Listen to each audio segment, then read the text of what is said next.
여러분 안녕하십니까? 오늘도 마켓 시그널 진행의 조민재 힘차게 시작해보도록 하겠습니다. 이 뉴욕 증시 3대 지수가 산타를 기다리면서 기대감에 한껏 부풀어 있습니다. 이번에 아마 산타의 썰매를 이끌어줄 루돌프는 바로 AI 기술주인데요. 오늘도 오라클과 엔비디아 그리고 테슬라까지 이 세 마리의 루돌프가 나스닥을 강하게 이끌어주고 있습니다. 과연 밤사이에 어떤 이슈들이 이 시장을 환호하게 만들었는지 잠시 후에 브리핑 통해서 만나보도록 하겠고요. 저희는 잠시 후에 찾아올게요.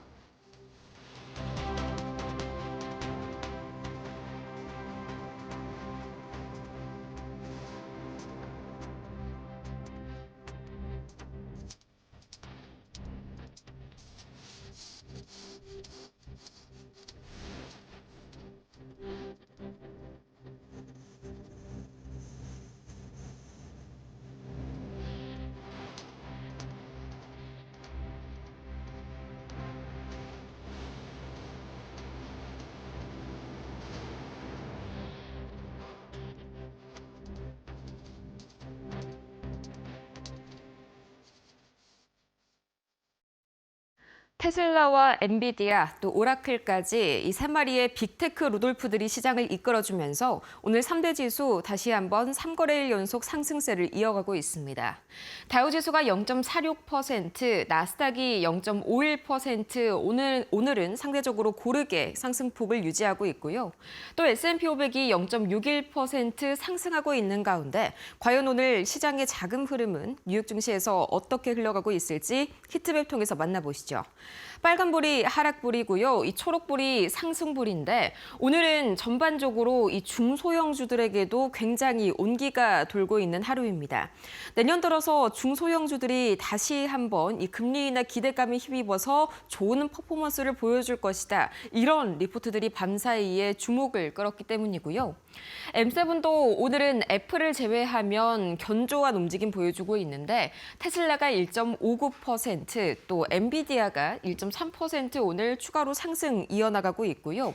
이 마이크론이 3.75%, 오늘도 굉장히 이 강력한 퍼포먼스를 이어서 보여주고 있습니다.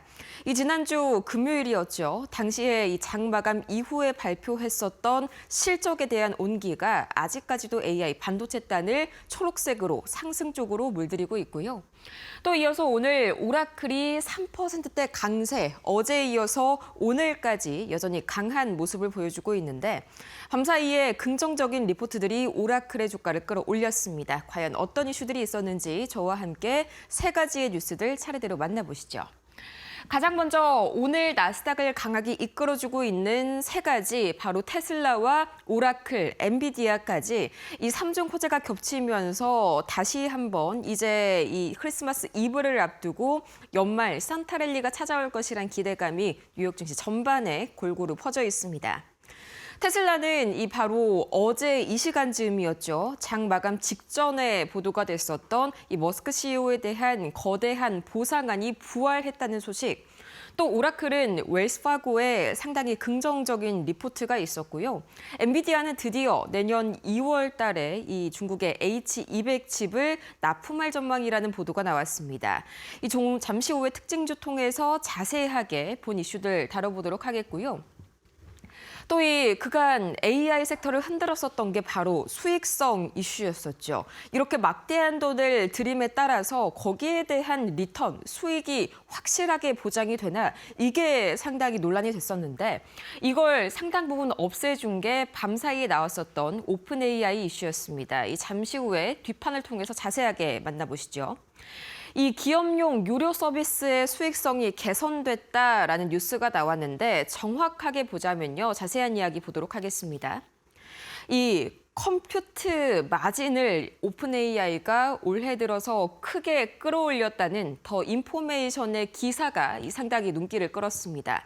여기서 컴퓨트 마진이란 말 그대로 컴퓨팅 자원을 통해서 얼마나 순수익을 벌어들이는지를 나타내는 지표인데요. 쉽게 말해서 이 유료 제품의 수익성을 한눈에 보여주는 그런 지표다라고 해석을 하시면 되겠습니다. 이 오픈 AI의 컴퓨터 마진이요. 상당 부분 그동안 많은 자원을 투입한 만큼 많은 리턴이 돌아오고 있다라는 보고가 상당히 눈길을 끌었습니다. 이 컴퓨트 마진이 바로 2024년 초, 그러니까 작년 연초만 하더라도 30%대에 불과했는데 이게 불과 1년도 지나지 않은 2024년 말에는 52%까지 크게 끌어올려졌고요. 또 가장 최근이죠. 2025년 10월 달에는 거의 70% 가까이 급증하게 되면서 이 전년 초 대비해서 불과 2년이 지나지 않았음에도 불구하고 마진이 2배 이상 증가했다는 소식이었습니다. 거기에 더해서 이 오픈 AI가 사실상 이번에 AI 인프라 투자에 대한 주요 가늠자죠. 온갖 하이퍼스케일러들의 막대한 투자금이 들어가 있으니까요. 그런데 여기에 긍정적인 소식들이 또다시 뒤를 이었는데 이 엔트로픽보다도 유료 계정 기준에서 수익성이 상당히 높다라는 보도가 이어졌고요. 또 이번에 아마존과의 트레이니엄 칩 관련 거래가 눈길을 끌었었죠. 아마존이 100억 달러를 투자하는 대신에 이 아마존의 트레이니엄 칩을 오픈 AI 측에서 사용을 하는 그런 거래 계약인데 만약에 이번 거래가 성사가 된다면 이 기업 가치가 5천억 달러를 넘길 가능성까지 있다고 이 더 인포메이션에서 굉장히 긍정적인 기사를 쏟아냈습니다. 이 오픈 AI 측이 상당 부분 수익성을 발굴해낼 수 있다라는 이런 긍정적인 보도를 이끌어내주면서 오늘 다시 한번 AI 섹터 전반에 온기가 돌고 있고요. 좀 전에 마지막 이슈도 함께 살펴보도록 할까요? 마지막 이슈는 이 뱅크 오브 아메리카의 CEO가 2026년 미국 경제에 대해서 상당히 긍정적인 전망을 내놨습니다. 특히나 AI 관련 이 투자들이 미국 경제의 성장을 이끌어줄 것이다라고 이야기했고요. 아직까지 고용에 대한 문제는 여전히 조금은 남아있지만 이 금리 인하 기대감이 중소형주를 끌어올리는 형태로 계속해서 이 S&P 500이 긍정적인 흐름을 이어나갈 것이라고 분석했습니다. 이 때문에 오늘 중소형주들도 상당히 흐름이 좋고요. 또 AI 반도체 섹터도 다시 한번 온기가 감돌고 있죠. 그렇다면 과연 특징주들은 어떤 이슈를 몰고 왔을지 한번 바로 체크해 보시죠. M7부터 보도록 하겠습니다. M7에 앞서서 오늘 오라클이 상당히 큰 이슈를 가지고 왔었죠. 오라클 가장 먼저 보도록 하겠습니다. 이 웰스파고의 이 어제 나왔었던 이 상당히 긍정적인 리포트가 오늘 오라클 투심을 다시 한번 끌어올렸는데 그동안의 월가의 투심이 지나치게 오라클에게만 부정적이었다면서 나쁜 재료들은 이미 선반영된 상태라고 주장했습니다. 한마디로 저가 매수를 하기 적긴 오라클이라는 셈이죠. 이 때문에 웰스파고 측이 오라클에 대한 비중 확대를 재확인했고요. 주가가 무려 이 목표가 기준으로 어제 종가 대비 46% 절반 가까이 뛰어오를 여력이 충분하다고 봤습니다. 이어서 엔비디아도 오늘 상당히 강한 모습 보여주고 있죠. H200 칩 드디어 이 내년 2월에 중순 들어서 이 중국에 출하가 시작될 것이라는 전망이 나타났습니다. 하지만 아직 중국 정부에서 확신의 사인을 보내지 않았기 때문에 완전히 확정된 바는 아니었고요. 이 엔비디아도 역시나 계속해서 오늘 강세 시연하고 있습니다. 이어서 구글까지 다시 한번 오늘 AI 반도체 섹터에 온기 불어넣습니다. 이 에너지 인프라 기업인 인터섹트를 한화로 7조 원가량에 인수하겠다는 소식이 들려왔는데 이 때문에 앞으로 인터섹트는 이 구글 측에다가 안정적인 전력망을 공급하게 됩니다. 최근 들어서 데이터 센터의 병목 현상, 이 전력 수급난이 상당히 골치로 현재 이 속을 썩이고 있죠. 하지만 이 부분을 효과적으로 이 인터섹트 인수를 통해서 해결했다는 평가를 받는 구글입니다. 그렇다면 과연 이 세 가지의 종목들 현재 주가 흐름은 종가 기준으로 어떻게 마무리가 됐을지 가장 먼저 오라클은 3%대 강세를 견조하게 유지해줬고요. 이어서 엔비디아입니다. 1.5%가량 오늘도 H200 칩에 대한 기대감이 주가를 끌어올렸습니다.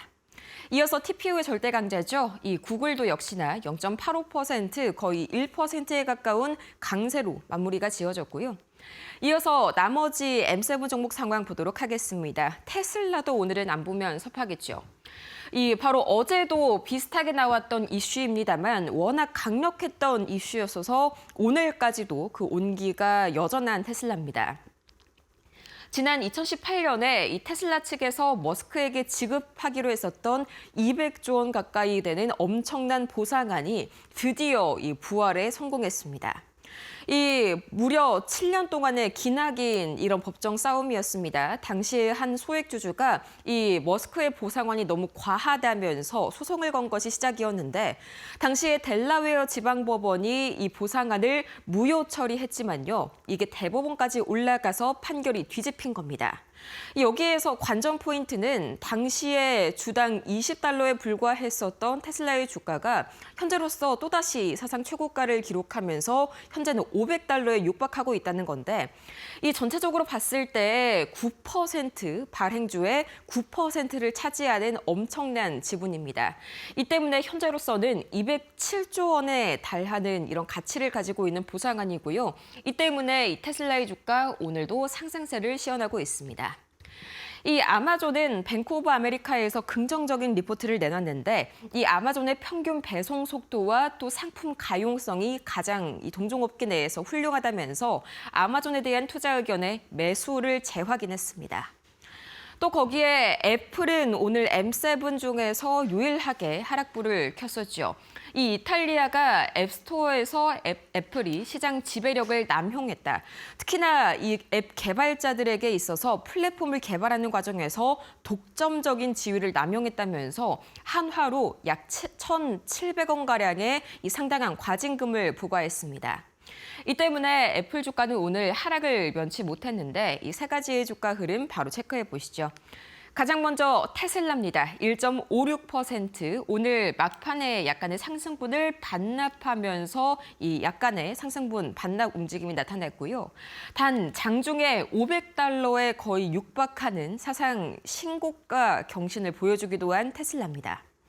이어서 보도록 하겠습니다. 아마존도 0.48%, 마찬가지로 장 막판 들어서 약간의 차익 실현 움직임이 나타났고요.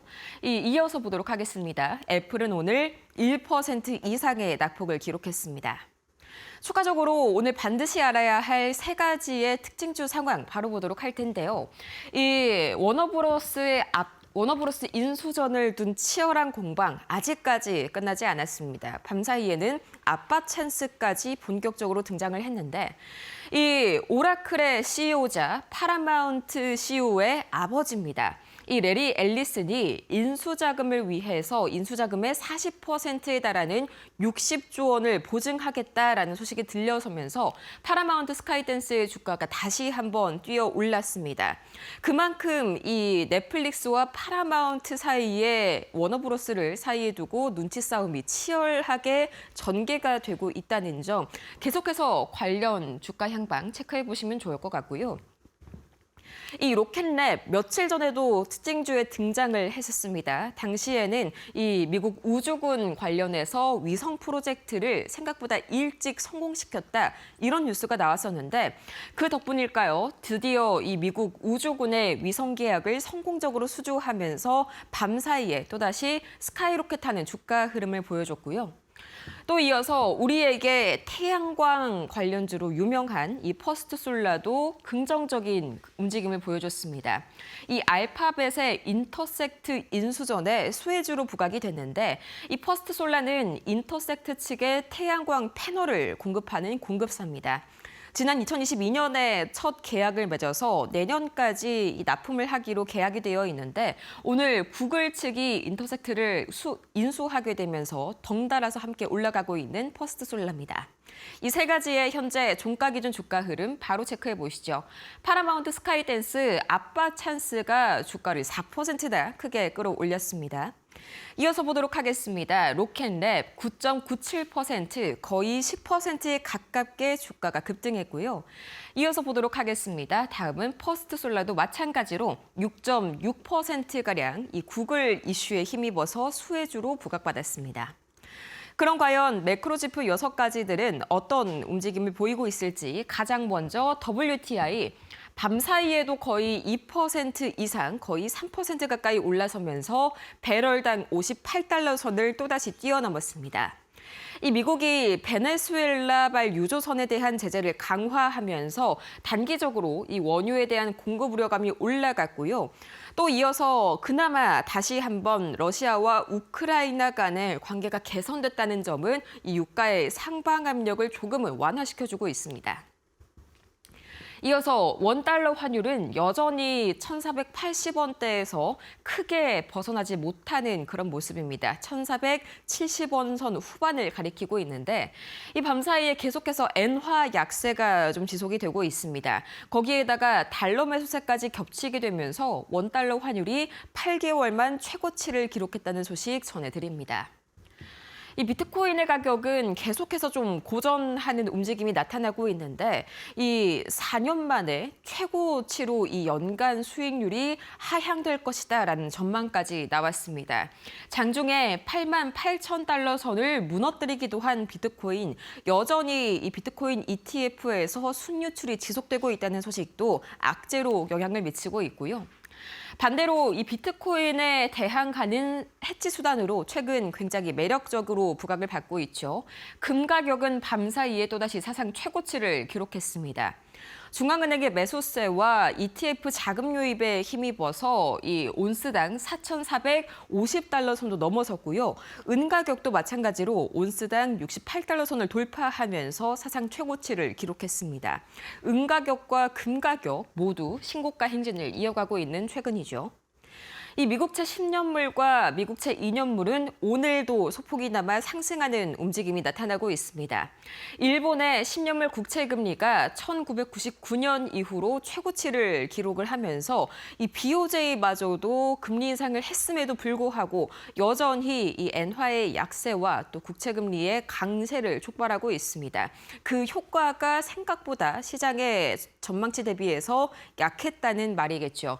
이 때문에 전 세계 국채 금리와 또 미국채까지 동조 흐름을 보이게 되면서 미국채 10년물과 2년물은 2bp가량 오르게 됩니다. 이어서 3대 지수는 이 종가 기준으로 어떻게 하루를 마무리 지었을지 다우지수가 0.47% 올랐고요. 나스닥이 0.52%, S&P 500도 0.64%. 오늘 다시 한번 중소형 주들도 힘을 내줬고요. 또 이어서 빅테크들의 3중 호재까지 이어지면서 이 산타랠리가 본격화되는 건가 이 기대감을 가득 안게 한 밤사이 뉴욕 증시였습니다. 지금까지 뉴욕 증시 마감 상황 봤습니다.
글로벌 증시가 보내는 월가의 신호를 알아보는 월가 시그널 출발합니다. 첫 번째 소식입니다.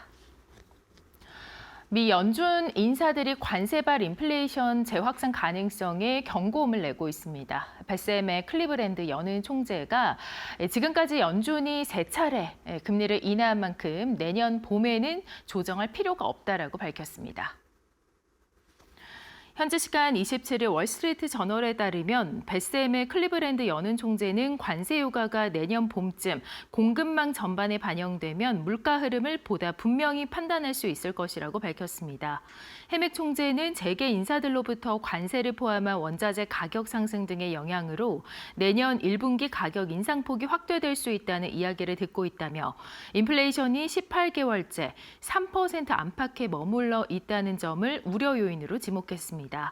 또한 내 기본 시나리오는 인플레이션이 목표치로 다시 내려오고 있거나 고용 상황이 더욱 약화되고 있다는 명확한 신호가 나오기 전까지 당분간 현 수준을 유지하는 것이라고 말하기도 했습니다. 또 지난 16일 발표된 11월 인플레이션 수치가 긍정적이지만 정부 셧다운으로 통계가 왜곡됐을 가능성도 제기했습니다.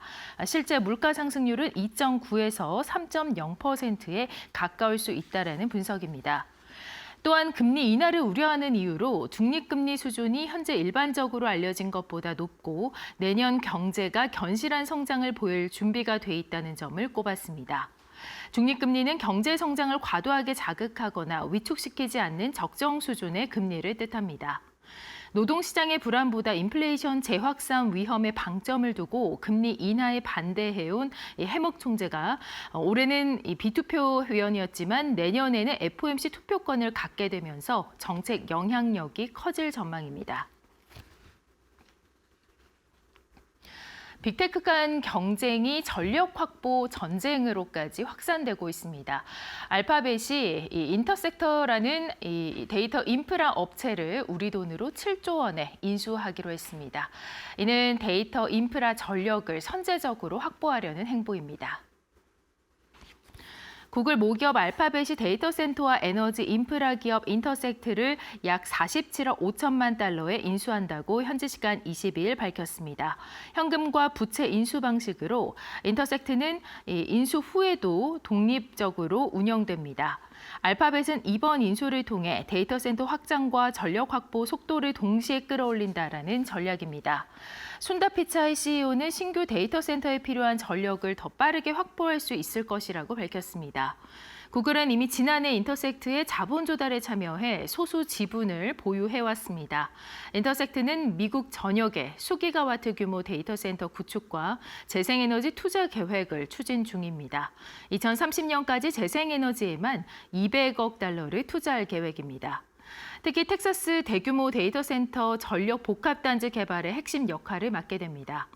AI 확산으로 전력 수요가 급증하는 상황에서 에너지가 새로운 병목으로 떠올랐는데요. 트럼프 행정부의 행상, 풍력 중단 등으로 전력 정책 불확실성도 커졌습니다. 알파벳은 에너지 자체를 AI 경쟁력으로 끌어안겠다라는 판단으로 해석됩니다. 테슬라 일론 머스크 CEO가 중동에서의 FSD 출시 시점을 공개했습니다. 머스크는 현지 시간 22일 2026년 1월부터 아랍에미리트 UAE에서 FSD가 도입될 수 있다고 밝혔습니다. UAE 거주 정치 분석가의 질문에 다음 달쯤 가능할 것이라고 직접 답한 것인데요. 일정이 현실화되면 중동 지역에서 테슬라의 완전 자율주행 보급이 본격화됩니다. FSD는 감독형 자율주행으로 운전자 감시하에 도심과 고속도로 주행이 가능합니다. 두바이와 아부다비 같은 교통량이 많은 도시에서도 적용될 것으로 예상되고 있습니다. 머스크는 최근 UAE를 방문해 국방부 장관과 두바이 왕세자 등 핵심 인사들을 만났으며 이후 SNS에 UAE 최고라는 메시지를 남기면서 기대감을 높였습니다. 한편 해외 언론의 평가도 긍정적입니다. 독일 자동차 전문지 오토빌트는 베를린 도심 테스트에서 FSD의 판단력을 높게 평가했고 혼잡 교통과 공사 구간, 좁은 골목에서도 안정적인 주행 성능을 보였다라는 분석입니다. 외신은 FSD는 인간보다 더 넓게 보고 지치지 않는다라고 평가했으며 테슬라의 자율주행 기술이 글로벌 확산의 분기점에 들어섰다는 관측이 제기되고 있습니다. 미국의 베네수엘라 봉쇄 등 지금 지정학적 긴장감이 높아지고 있는 데다 금리 인하에 대한 기대감까지 더해지면서 안전자산이 금과 은이 역대 최고치를 기록했습니다. 지정학적 긴장 고조와 미국의 추가 금리 인하 기대가 맞물리며 금과 은 가격이 사상 최고치를 경신했습니다. 현지 시간 20일 블룸버그 통신에 따르면 한때 금 현물 가격은 전날 대비 2.1% 상승한 4,429달러를 기록해 지난 10월 기록한 사상 최고가인 온스당 4,381달러를 뛰어넘었습니다. 은 가격은 2.7% 오른 온스당 68.96달러로 70달러에 가까워졌습니다. 두 금속 모두 1979년 이후 최대 연간 상승률을 기록할 가능성이 커졌습니다. 연준은 2026년 두 차례 금리를 인하할 것이라는 전망이 귀금속 강세를 자극했으며 금리 인하는 이자를 지급하지 않는 금과 은의 매력을 더욱더 키우고 있습니다. 여기에 우크라이나 전쟁과 베네수엘라 제재 강화 등 지정학적 불안이 안전자산 수요를 부추겼습니다. 중앙은행들의 금 매입 확대와 금 ETF 자금 유입도 상승세를 뒷받침했습니다. 올해 금 가격은 이미 65% 이상 급등했으며 은과 백금, 플라듐 등 다른 귀금속도 동반 강세를 보이고 있습니다. 달러 약세 역시 귀금속 가격 상승 요인으로 작용했습니다. 투자은행들은 2026년에도 금값 상승 흐름이 이어질 것이라고 보고 있습니다. 글로벌 증시가 보내는 월가의 신호들 알아봤습니다. 지금부터 신일섭 위원과 함께 분석 자세하게 들여다보도록 하겠습니다.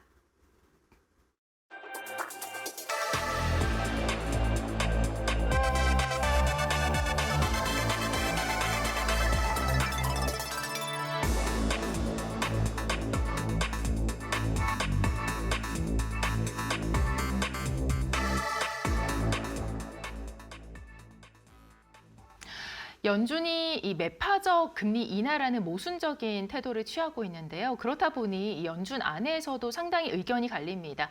베셈의 클리브랜드 연운 총재가 금리 동결을 주장하고 있고요. 또 일부 인사들도 그렇습니다. 왜 이렇게 의견이 갈리고 있는 걸까요? 근데 저번에 매파적 금리 인하 앞에 하나 또 붙었잖아요. 어떤 인플레이션이 붙었던가요? 어떤 게 아니요, 붙었죠? 그때 특파원분이 전해주셨잖아요.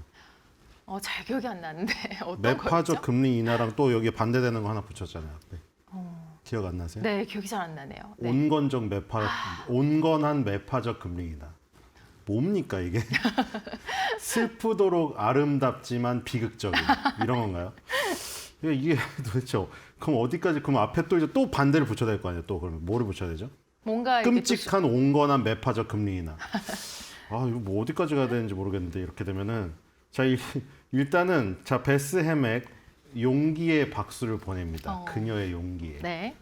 그렇지 않습니까? 왜냐하면 지금 이제 지금 저렇게 투표권이 생겨서 한마디 하는 것 투표권이 같기도 합니다. 생겼다고 지금 이럴 상황이 리사콕 사례를 보고도 저런다니 그래도요. 저는 이해가 네. 되질 않아요 지금.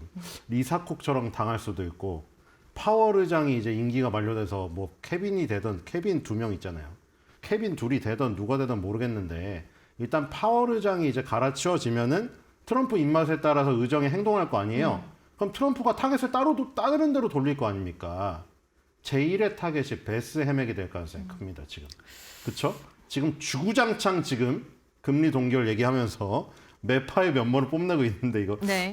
불안합니다. 이거 내년에 또 이거 트럼프가 무슨 갑자기 짓을 저지를지 지금 사라지고. 너무 지금 네. 두려워요, 지금. 근데 어쨌든 이분이 그 투표권을 가졌던 작년에 혼자 반대표를 던지면서 미셸 보우만의 후계자다. 이런 얘기가 나왔는데 미셸 보우만은 완전히 돌아섰잖아요. 사상을 전향시켜 네. 버렸죠. 그분은. 돌아섰죠. 그렇죠. 그다음에 이 베스 해맥 이분은 그때 혼자 반대표를 던졌어요. 그래서 이제 반대표를 던지면서 매파의 면모를 보여줬는데 이제 또 1년 쉬고 네. 내년도에 또 투표권을 가졌는데 매파의 면모를 그대로 유지할 가능성이 높아 보이네요. 네. 자, 그래서 지금 그러니까 이게 지금 그러니까 연준은 기본적으로 여러분들 매파적인 스탠스를 지금 취할 수밖에 없어요. 역사적인 상황을 보면은 그동안에 우리 굵직굵직한 것들을 보세요. 대충. 일단 제일 먼저 떠오르는 의장 누구 있죠? 그거? 머리에 헬리콥터 다셨던 분. 헬리콥터. 벤 버냉키 의장 떠오르지 않으세요? 네. 2008년 세계 금융위기 때 마이클 버리가 뜨고 네. 완전히 시스템이 붕괴됐을 때 버냉키가 나타나서 돈을 왕창 뿌렸잖아요. 그래서 헬리콥터 버냉키라고. 그 많은 돈을 뿌려갖고 유동성이 어마어마하게 공급이 되었잖아요. 그 다음에 또 뭐 있었어요? 최근에. 뭐 있었죠? 가장 최근에요. 생각이 안 나세요? 생각이 잘 안 나네요. 질문이 갑자기. 코로나 있잖아요. 네. 코로나 때문에 또 거기서 또 돈을 엄청나게 퍼부었잖아요. 그러니까 유동성이 지금 어마어마하게 20년 사이에도 굵직굵직한 그 사이에도 많이 유럽 금융위기도 있었고 여러 개 있었어요. 그때마다 어떻게 행동했습니까, 미국이? 달러를 무제한 찍어내면서 그냥 제로금리로 가서 완전 양적 완화를 뿌려버렸잖아요. 그 어마어마한 유동성의 이 후유증, 이거 다 누가 감당합니까? 연준이 감당하죠. 그러면 매파적인 금리 스탠스를 취하지 않으면 어떻게 되겠어요? 그 유동성이 넘쳐나고 있는데 안 그래도 그럼 여기서 금리 인하를 계속 그냥 우리 막장으로 가자. 어차피 우리가 돈 찍어낼 권리가 있으니까 달러가 최강인데 그냥 찍어내면 되지. 그 우리 뭐 힘들게 이걸 논의하고 있어. 그냥 우리 계속 제로금리로 가면 주식시장 좋은 거 아니야? 이렇게 그냥 비둘기파적으로 해주면 좋아요. 네. 연준도 뭐로 트럼프한테 밑보입니까? 다 같이 나서가지고 트럼프 대통령이 우리 다 비둘기파로 변신당했습니다. 구구구구 이러면 되죠. 근데 왜 저렇게 고민을 하고 있을까요? 매파적인 스탠스를 안 취하면 지금 폭발하니까요. 그동안 쌓인 유동성에다가 또 그러면 비둘기파적인 면모를 보여갖고 폭파시키겠다는 것밖에 말이 안 되잖아요, 지금. 네. 그러니까 지금 이런 베스 헤맥 같은 이런 용자가 나타나서 하는 얘기를 어떤 사람들은 공감대를 형성하는 것이 그런 거예요. 아니, 그럼 연준이 막지 않으면 저걸 어떻게 막는데. 금리 인하를 계속 주장하면은 지금 그 다음에 어떻게 할 것인가. 그러니까 지금 이거 하나 볼까요, 차트? 그러니까 예를 들어 그거 아니에요? 우리 그 신라면 매운맛 같은 거 MSG 뿌려갖고 먹잖아요. 네. 그 매콤한 맛에 길들여져가지고 매콤한 맛을 계속 원해요. 그러다가 이제 더 이상 매콤하지가 않거든요. 면역이 돼가지고. 그 다음에 뭐 찾죠, 마지막에? 유튜버들의 최후. 그 악마의 스프를 찾아서 먹다가 병원에 실려갑니다. 그쵸? 자, 이게 CPI야 기대 인플레이션인데 파란색 선이 2%잖아요. 우리가 맨날 무슨 연준의 목표가 2%다, 물가 목표가 2%다 그러잖아요. 네. 그게 뭐 연준의 홈페이지 들어가면 PC 개인 소비 지출로 되어 있는데 네네. 그게 소비자 물가지수 CPI든 개인 소비 지출 PC이든 지금 여기 그 빨간색으로 표시되어 있는 10년 기대 인플레이션이든 어쨌든 간에 2%로 목표 설정을 해놓고 그 아래로 지금 유지하려고 두드러기가 2% 이상으로 안 오르게 누르고 있는 거예요, 계속. 누르고 있는데 2020년 때 코로나가 터져버려가지고 아까 말한 대로 유동성이 엄청나게 공급이 됐죠. 소비자 물가지수가 치솟았어요. 네. 치솟았는데 문제는 기대 인플레이션은 그렇게 많이 안 올라왔거든요. 근데 연준이 걱정하고 있는 건 뭐냐? 지금 2020년 코로나 이후에 빨간색 기대 인플레이션이 계속해서 2% 이상에서 유지가 되고 있다는 것이죠. 네. 지금 CPI는 확 떨어졌잖아요. 근데 기대 인플레이션이 저게 문제인 거예요. 그러니까 인플레이션이 고착화될까 봐. 왜냐면 안 그래도 아까 말한 대로 역사적인 사실 그 부분 때문에 유동성이 지금 엄청나게 많이 지금 머물러 있는 상태예요. 근데 기대 인플레이션이 계속해서 2% 초과로 되는 상황에서 네. 고용 시장이 어렵다고 해서 섣불리 금리 인하를 외칠 수가 없는 거죠. 그런데 트럼프는 이제 1% 미만으로 가라고 하니까. 왜냐면 트럼프는 내년에 250주년이에요, 미국 건국. 거기서 UFC도 연다고 한다며요. 그 트럼프가 다시 삼선을 할 리는 없고 역사책에 자기가 남기고 싶은 거죠. 다우 지수를 최고가로 이끌었던 역대 대통령. 그러니까 당장 그냥 1% 미만으로 가가지고 다우 지수 매그니피센트 7 역사상 최고가 보내고 싶은 겁니다. 하지만 연준은 하는 일이 주식시장 부양이 아니기 때문에 그런 고민이 있는 거죠. 저 기대 인플레이션을 눌러야 되기 때문에 고용시장이 어렵다고 해서 섣불리 금리 인하를 했다가 기대 인플레이션이 또 살아나면은 또 터져버리니까 그게 문제인 거죠. 근데 또 문제가 있습니다. 지금 연준이 최종적으로 해야 될 목표가 연착륙이거든요. 여러분들 2륙이 아닙니다. 2륙은 뜨는 거죠. 착륙은 내려가는 네. 거잖아요. 착륙을 시켜야 되는데 여기서 경제를 살리겠다고 금리 인하를 하면 비행기가 다시 떠버려요. 그럼 더 크게 부서지겠죠. 또 떠오를 힘이 없고 이미 착륙을 하고 있는데 그거를 그냥 억지로 그냥 올린다? 그러면 추락할 때 더 큰 파괴가 일어납니다. 그러니까 이게 지금 굉장히 이게 또 아까 전에 말한 슬프도록 아름다운 그 끔찍한 이런 얘기인데 연착륙을 시켜야 되는데 경기 침체를 안 가져오면서 수요를 눌러야 돼요. 이거 너무 어려운 일이거든요. 그러니까 수요를 눌리려면 금리 인상이나 동결을 통해 가지고 눌러야 되는데 그럼 또 경기 침체가 와버린단 말이에요. 연착륙을 시켜야 되는데 그것도 금리 인하를 하면 어떻게 되느냐? 그럼 다시 또 떠올라 버리는 거죠. 그렇기 때문에 또 눌러야 돼요. 근데 누르려면은 터지려고 하면은 가라앉고 지금 이런 상황이거든요. 그러니까 경기 침체가 없이 경제가 둔화가 돼야 돼. 이 말이 진짜 웃기죠. 경기 침체가 일어나면 안 되는데 경제를 둔화시켜야 돼. 왜냐? 인플레이션을 눌러야 되니까. 그러니까 정말 어려운 일입니다. 그러니까 지금 뭐 베스 해맥이든 파월이든 뭐 리사쿡이든 어쨌든 여러 의견이 지금 엄청나게 갈리는 이게 트럼프가 그렇게 유도한 것도 있지만 지금 이런 시기인 것도 있습니다. 지금 역대급으로 투표가 갈리고 있잖아요. 네. 그때 보여드렸죠. 네. 1960년대 이후에는 이런 적이 없어요. 네. 60년대 이전에야 의견이 갈렸지만 그 뒤로는 꾸준히 2, 3년 동안 만장일치로 지금 해왔던 게 전통이었단 말이죠. 그게 엄청나게 깨지고 있는 게 트럼프가 분열을 일으킨 것도 있지만 지금 연준이 역대급으로 가장 어려운 난제를 지금 만난 지금 상황에 처해 있는 부분도 있다. 이렇게 보입니다. 네, 이 연준이 금리 인하에 유독 이제 신중한 이유가 바로 이제 금리 인하 카드가 거의 뭐 마지막 카드라고 보여지기 때문인데요. 그러니까 이걸 사용을 하지 않은 상황에서는 다른 수단들을 쓸 수 있지만 금리 인하 카드가 빨리 소진될 경우에는 이제 위기 시에 더 이상 쓸 수 있는 카드가 없는 셈이죠. 연준의 입장에서는. 그런데 지금까지 벌써 이제 3차례나 금리 인하를 하지 않았습니까? 여기서 이제 또 한 번 더 하고 2번 더 하고 이렇게 되면 면역이 이제 또 문제가 될 수 있죠. 그래서 뭐 또 듣지를 않아서 걱정이 되지 않을까 이런 고민도 있거든요. 그러니까 아까 그 얘기를 하니까 지금 예를 들어서 이거 볼까요? S&P 500은 계속 오르잖아요. 다우든 나스닥이든 여기에 맞들인 거예요. 이거에 아니 매그니피센트 오르고 지금 다 오르는데 무슨 상관이냐. 돈은 그냥 무제한 공급하면 되는 거 아니냐. 찍어내면 되는 거 아니냐 그건데 지금 계속해서 금리 인하를 지금 하게 되면은 저기죠. 우리 아까 전에 얘기한 대로 계속해서 자극적인 거를 하다 보면은 그 자극이 어느 정도 수준이 넘어서면 더 이상 자극이 오지 않아요. 그래서 지금 금리 인하 카드도 지금 계속 써버리기 때문에 계속해서 지금 주식시장은 오르지만 금리 인하를 계속함으로 인해서 이 더 이상 이제 듣지 않는 수준까지 가도 이 지금 자극을 받지 못하는 거죠 이제. 그래서 모르고 지금 계속해서 해가지고 유동성이 있을 때마다 그러니까 지금 여러분들 뉴스에도 보면 그런 거 나오잖아요. 맨날 매일 나오죠 우리. 뭐라고 나오죠? 금리 인하 기대감으로 상승. 왜냐면 주식 투자자들은 그거 좋아하니까요. 금리 인하 기대감으로 상승. 그거에 맛을 들인 거예요. 금리 인하를 하면 주가가 당장 오르니까. 좋습니다. 자, 이런 상황에서 지금 투자자들의 질문은 결국 내년에 그래서 내리냐, 동결이냐 이거 아닐까 싶은데요. 매파의 힘이 실릴까요? 아니면 비둘기파의 힘이 실릴까요? 그거는 뭐 트럼프가 구성하는 거에 따라서 달라지겠죠. 근데 비둘기파의 힘이 실리겠죠. 그리고 이제 나중에 그 어떤 거품에 대한 부분은 다음 정권이 떠안겠죠. 뭐 트럼프는 상관 안 할 겁니다. 자기의 어떤 시절에 가장 최고가를 구가했던 그 역사책에 그 부분만 기록되면 되니까요. 좋습니다. 자, 다음으로 지금 뭐 금가격, 은가격 역대 최고치 기록하고 있습니다. 이후에는 이제 뭐 지정학적 긴장감 그리고 저희가 앞서 살펴봤던 금리 인하 기대감 이런 것들이 있는데요. 관련 주제 살펴보도록 하겠습니다.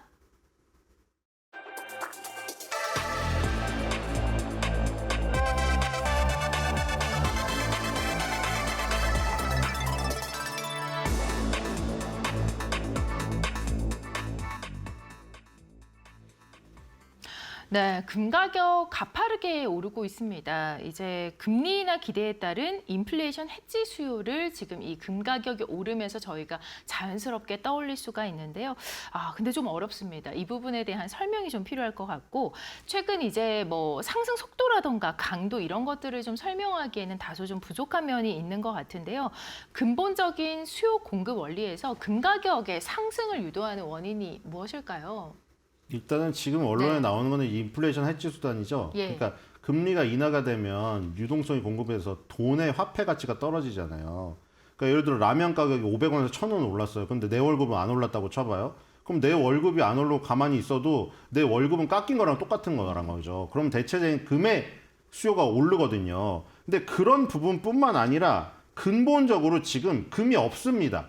여러분들 비트코인의 어떤 지금 마이크 셰일러 같은 분은 맨날 비트코인 하면서 비트코인에 투자해서 그분들이 비트코인에 전 재산 쏟아 부은 다음에 휴양지에서 놀고 계세요. 다 마이크 셰일러를 믿고 그냥 평생 가시는 분이거든요.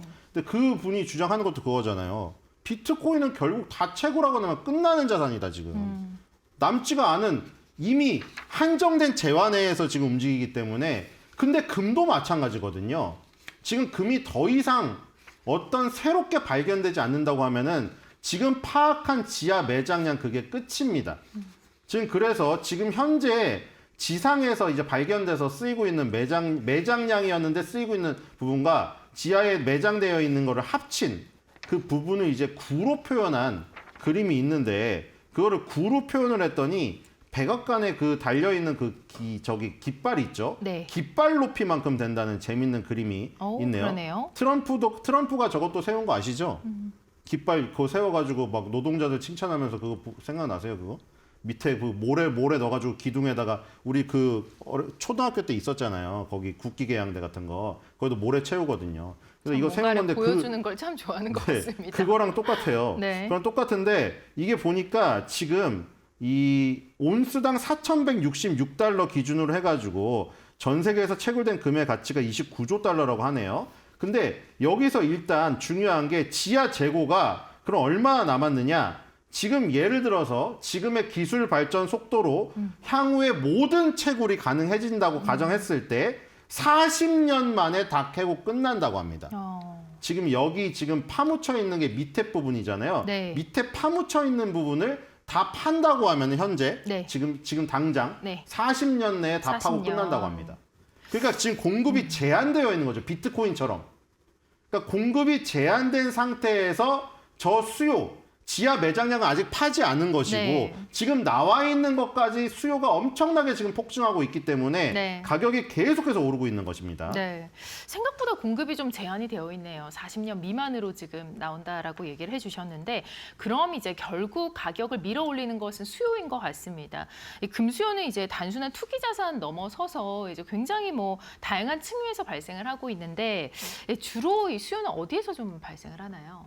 네, 역시 귀금속이죠. 왜냐면 우리가 그 경제 뉴스에서도 많이 나오잖아요. 금은 귀금속, 그다음에 구리는 뭐라고 하냐면 산업용 금속이라고 하잖아요. 금은 동이 있을 때 왜 지금 금은만 나오죠? 아까 전에 금은 최고가 나오잖아요. 그렇죠? 금은 동이 올림픽에서는 1, 2, 3인데 금은하고 동을 산업에서는 보통 분류해요. 구리는 닥터 쿠퍼라고 산업의 어떤 가장 먼저 어떤 그 회복을 알려주는 나침반이라고 해서 네. 그게 닥터 쿠퍼라고 하고 따로 분류를 산업용 금속으로 하고 귀금속을 보통 금은이라고 하죠. 그래서 귀금속에 제일 많이 쓰이고 있습니다. 그래서 보석 쪽에 가장 많이 쓰이고 최근에 인도랑 중국이 이 보석 구매를 많이 하고 있다고 하네요. 그러니까 경제 수준이 올라가면서 이런 점점 축제나 더 이런 것들을 사는군요. 많이 하죠. 예. 우리도 요즘에 돌잔치 하시는 분들 욕먹는다고 하잖아요. 금반지 값이 높아져가지고. 어쨌든 그분이 제일 많고요. 그 수요가 지금 중국, 인도 경제 성장에 따라서 올라가고 있다. 자, 그 다음에 이제 바로 되어 있는 거죠. 골드바. 골드바나 이제 코인으로 되어 있는 이 부분은 이 투자를 하는 것들입니다. 바나 코인 금을 직접적으로 들고 있긴 너무 무겁고 집에다 보유하기도 그렇잖아요. 영화처럼. 그래서 이제 보통 이것을 기반으로 한 ETF를 사거든요. 네. 최근에 골드 가격이 오르면서 골드 ETF를 엄청나게 사죠. 이런 부분이 있고요. 세 번째는 중앙은행인데 저 부분도 지금 엄청나게 오르고 있습니다. 왜냐하면 지금 러시아나 중국이 미국의 달러에 대응해가지고 자기네 거를 지금 저기 하려고 하고 있잖아요. 뭐 루블이라던가 뭐 위안화를. 근데 그게 뜻대로 달러로 완전히 무너뜨리지 못하니까 달러랑 비슷한 안전자산인데 다른 결을 가진 금을 매입을 하고 있어요. 그리고 비트코인도 매입을 하고 있고 무섭게 중앙은행들이 그래서 센트럴 뱅크들이 갖고 있는 것들이 올라가고 있고요. 그다음에 네 번째도 마찬가지죠. 저 반도체 칩이잖아요. 저기서 또 많이 쓰고 있습니다. 엔비디아의 GPU, AI 인공지능 저기 공급 씬에서 반도체 칩에 금이 많이 쓰이기 때문에 이런 부분들이 굉장히 그다음에 뭐 굳이 또 뭐 얘기를 하자면 노령화로 인해 가지고 이제 금리빨을 많이 하시는 그런 치과의 수요들 네. 이런 것들이 늘어나고 있는데 중요한 거는 아까 말했듯이 공급은 제한돼서 지하 매장량이 40년이면 채굴이 끝나는 가운데 이 지금 지구상에 있는 통용되고 있는 이 수요에 관련된 이 아이템들이 전부 다 수요가 올라가고 있다는 것이죠. 그렇기 때문에 금 가격이 오르지 않을 수가 없는 구조다. 이렇게 보시면 될 것 같아요. 네. 수요와는 너무 그러니까 공급이 반대되는 현상이 그럼 보이는 것 같습니다. 수요의 배경이 정말 많죠. 지금 전통적으로는 사실 금과 주식이 반대 방향으로 움직인다라고 여겨졌었는데 최근에는 이제 주식 시장과 금이 같이 가고 있는 그런 현상이 나타나고 있습니다. 자, 향후에도 주식과 금 랠리가 이런 현상을 보일까요? 네, 이거는 단기적이 아니라요. 장기적으로 우상향은 같은 방향으로 갑니다. 아까 인플레이션에 대한 얘기도 같이 여기다 넣으시면 되는데 인플레이션이 자꾸 무슨 우려라는 얘기를 붙이니까 부정적으로 받아들여지는데 인플레이션 없잖아요. 네. 여러분들 일 다 그만두고 놉니다. 그쵸? 내 임금이 안 오르는데 뭐하러 일을 합니까? 네. 다 회사 그만둬요. 그렇기 때문에 인플레이션이라는 거는 경제 성장의 어떤 상징이에요. 그러니까 인플레이션이 지속된다는 것은 경제가 성장한다는 것이고 경제가 성장하면 인플레이션 물가가 오르니까 당연히 저런 금이나 주식 자산 가격도 오르는 거예요. 그러니까 금이나 주식 이 가격이 지금 중간중간에 어떤 변동성의 차이는 있지만 결국 같은 방향으로 지금 움직이고 있죠. 근데 예를 들어서 지금 이 차트가 나타내주고 있는 거는 2000년 1월이에요.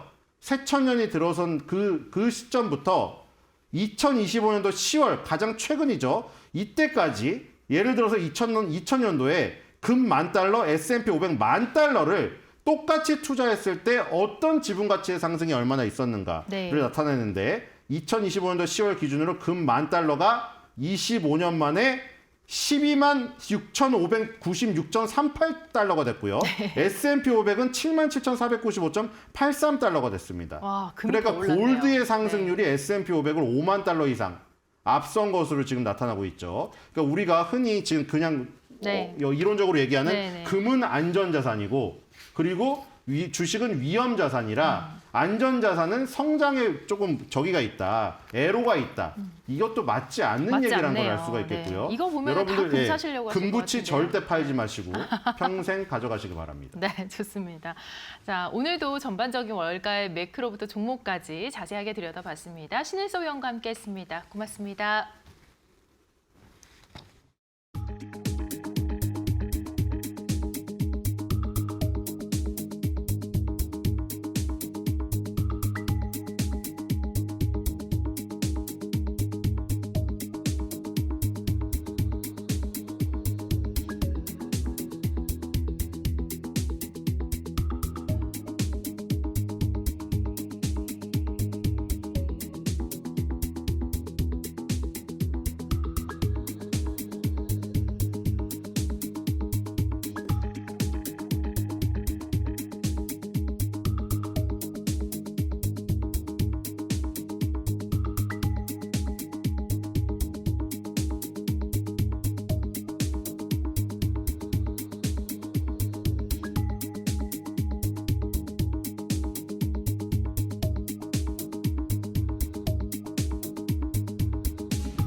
외신에서 주목하는 국내 기업과 이슈에 대해서 알아봅니다. 숨겨져 있는 투자 정보 드리는 히든글로벌 시간, 오늘도 조호진 타키온 대표와 함께하겠습니다. 어서 오세요. 예, 안녕하세요. 네.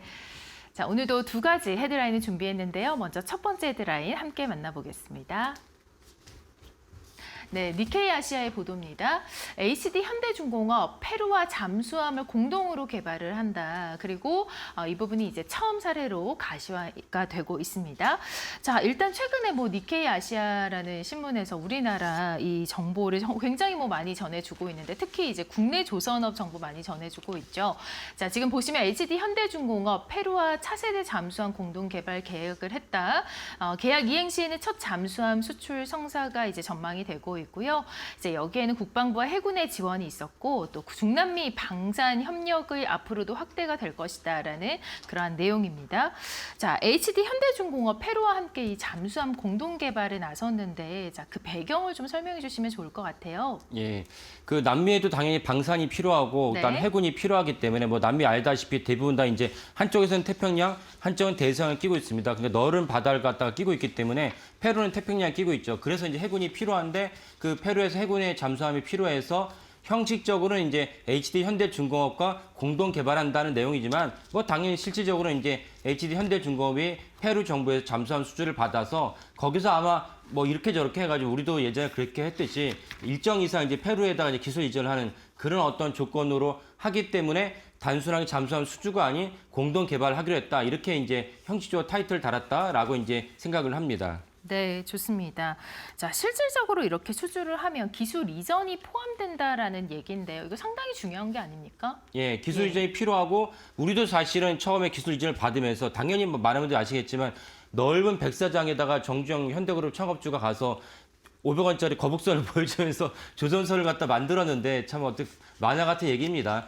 그래서 결국은 기술 이전이 필요하고 기술 이전을 통해서 그 이전을 받은 국가가 얼마만큼 그걸 갖고 우리나라처럼 개발할 수 있는지는 또 별개의 문제입니다. 그래서 아마 이번에 HD그룹이 페루에다 기술 이전을 하기로 하면서 이제 그 계약을 성사시키지 않았을까. 왜냐면 일단 계약을 성사시킨 다음에 그다음에 모든 방산기업에 이렇게 국지가 큰 어떤 매출이다 그렇지만은 예를 들면 20조 원에 예를 든 것입니다. 20조 원의 어떤 제품을 갖다가 매출을 올리게 된다면 나중에 그것을 30년, 60년간 쓰게 되면은 거기서 생기는 자재라든지 인건비라든지 이런 것들이 추가로 생깁니다. 그래서 심지어 방산업종의 특성은 20조보다 더 많은 어떤 MRO, AS 사업에서 매출이 발생한다. 이 점 때문에 아마 HD 현대중공업이 상당 부분을 갖다가 이제 배를 하면서 페루한테 이제 잠수함을 수주를 하지 않았나라고 이제 추정이 됩니다. 네.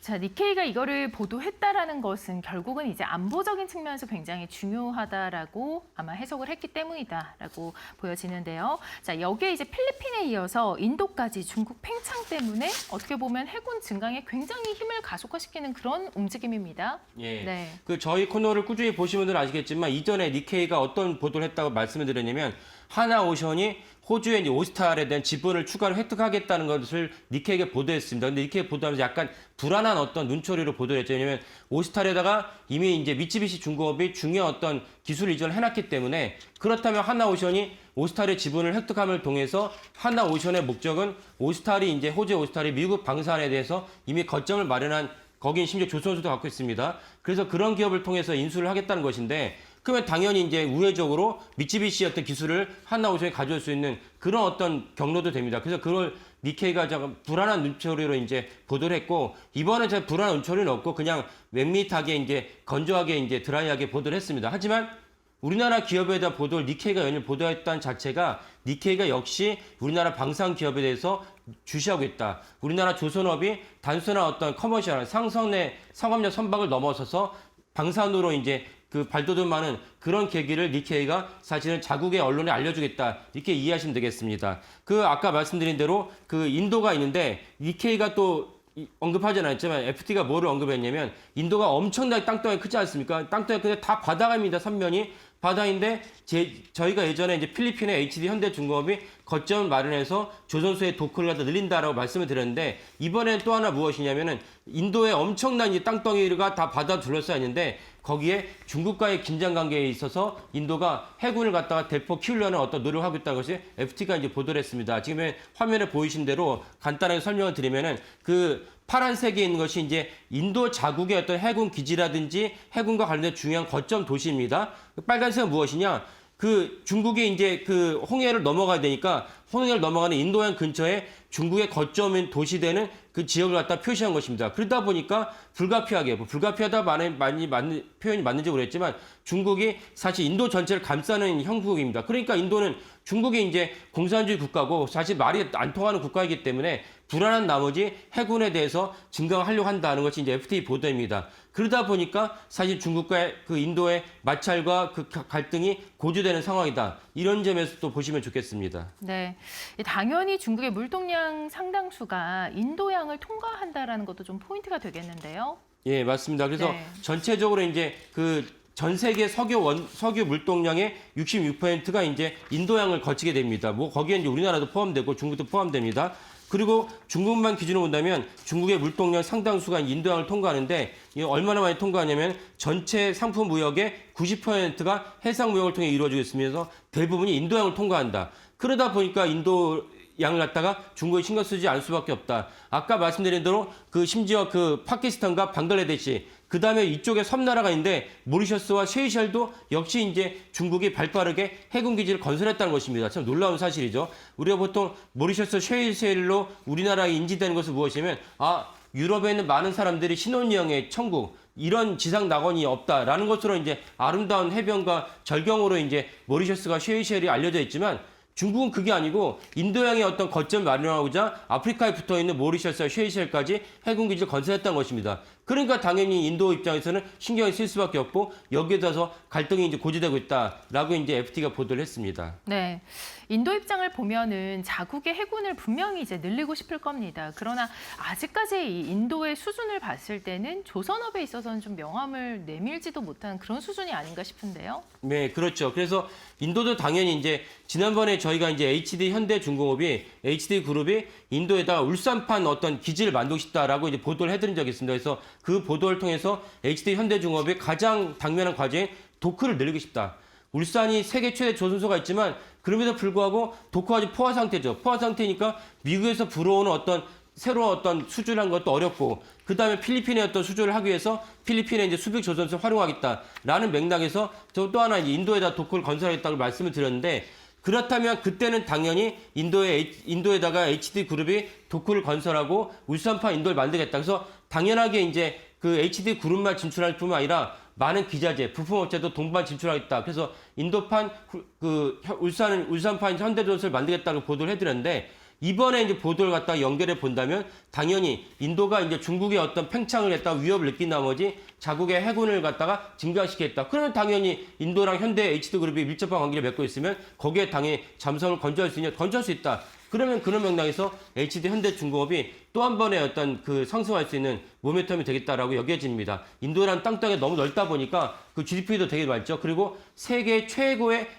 인구 대국이 어디냐? 중국이 아닙니다. 인도입니다. 그런 맥락에서 노동력도 풍부하고 또 인도의 대부분이 그 영어를 쓸 줄 알기 때문에 그런 점에서는 HD 현대그룹이 다른 나라보다 더 훨씬 용이하게 이제 거점이 마련됐다 이렇게 보시면 되겠습니다. 네. 조선 벨트를 구축하겠다. 이 부분 참 인상적입니다. 자, 이번 이제 계약도 역시나 마찬가지로 한국의 조선업에는 굉장히 호재로 작용하지 않을까 싶습니다. 자, 다음으로 두 번째 헤드라인 함께 살펴보도록 하겠습니다. 로이터 통신의 보도인데요. 엔비디아 H200 칩, 중국 수출 재개 수순이다라는 얘기인데요. 미국과 중국의 승인이 이제 변수가 아직까지는 좀 있습니다. 좀 자세하게 살펴보시면요. 지금 H200이 내년 2월에 목표가 나왔습니다. 로이터 통신에 따르면 이제 초기 물량은 5천에서 10,000 정도 해당이 되고 미국에서는 이제 25% 수수료 조건으로 판매를 허용하겠다라는 방침을 내놓고 있어서 중국의 이 승인이라던가 또 미국의 또 일부 의회의 반발이 계속되고 있습니다. 자, 이런 가운데 그에 앞서서 지금 이 시총 1, 2위 기업들 모두 상승을 했는데 코스피 지금 4,100선을 다시 돌파를 했습니다. 예. 어제 이제 그 종목에 대한 점검을 잠깐 해드리면은 네. 그 SK하이닉스가 시총 2위 기업이고 전체 시총이 400조가 넘습니다. 그래서 어저께 이제 거의 6% 가까이 성장을 했기 때문에 상승했기 때문에 시총이 또 한 번 그 커졌습니다. 400조 훨씬 넘어지 420조쯤 되고요. 삼성전자는 알다시피 600조가 넘는 큰 기업입니다. 그래서 국내 시총 1, 2위 기업이 어저께 모두 이제 6%, 4% 가까이 육박을 했기 때문에 전체 코스피의 시총도 다시 4,100을 탈환했습니다. 저기서 말씀드린 이제 상승률은 모두 KRX, 한국 거래소 기준입니다. 그러니까 NXTD는 제가 반영하지 않았습니다. 한국 거래소 기준으로 말씀을 드렸고, 현재 코스피에서 양대 시총 1, 2기업이 차지한 비중이 30% 넘습니다. 그러니까 반도체 전체 시황에 따라서 코스피가 출렁거릴 수밖에 없다는 것이 현실이고, 그리고 이제 반도체 전체가 업황이 좋기 때문에 코스피가 사실은 이제 내년에 5천원이 넘을 것은 거의 기정사실로 여겨진다라고 제가 말씀드릴 수 있겠습니다. 네. 뭐 코스피의 이 비중으로 봤을 때 1, 2위 기업 이제 삼성과 SK하이닉스가 30%가 넘게 차지하는데 이제 이 두 종목의 상승이 굉장히 중요한 상황입니다. 이 수급에 있어서도 외국인이 좀 많이 들어왔나요, 이번에? 예. 예. 그래서 어저께 이제 그 SK하이닉스가 6% 가까이 올랐고 삼성전자도 4% 가까이 올랐는데, 수급에서도 뒷받침되지 않으면 그렇게까지 상승하기 좀 쉽지 않죠. 그래서 어제 수급을 보면은 삼성전자를 외국인이 9,200원을 매수했고 SK하이닉스는 4,000원을 매수했습니다. 그리고 기관은 삼성전자를 거의 7,000원을 매수했고 그 SK하이닉스는 5,000원을 매수했습니다. 그럼 이렇게 많이 매수했는데 누가 팔았겠죠? 누가 팔았겠습니까? 개인이 팔았죠. 이 점은 제가 거듭 말씀드리는 참 안 쉬운 대목입니다. 개인이 어저께 SK하이닉스는 이제 한 9,000원 정도 매도를 했고 삼성전자는 1조 6천억을 매도했습니다. 이러다 보니까 만약에 개인의 매도량이 좀 줄었다면 어제 그 6% 상승보다 더 올라갔을 것이다 라고 추정을 합니다. 그러니까 개인들은 뭔가가 이게 계속 조바심 내서 올라가면 바로 팔아버리는 그런 어떤 성향을 보이고 있는데, 이것은 전체적인 거시적인 틀, 큰 구조 입장에서는 바람직한 투자는 아니다 이렇게 볼 수가 있겠습니다. 네. 이 상승한 배경을 좀 자세하게 살펴볼까요? 예, 어제 상승 요인은 이제 마이크론의 실적이 어닝 서프라이즈가 나와가지고 뭐 저희가 사실 예상했던 바입니다. 저희가 수시로 이제 얼마나만큼 수급이 타이트하고 심지어 범면 반도체조차도 중국 기업들이 반도체 증설도 어렵다는 것도 말씀드린 적이 있고, 그러다 보니까 예견된 어떤 마이크론 호실적이 내놓으니까 월가가 거기서 안도하면서 이틀 연속 상승했습니다. 오늘도 이제 상승한 걸로 보이는데요.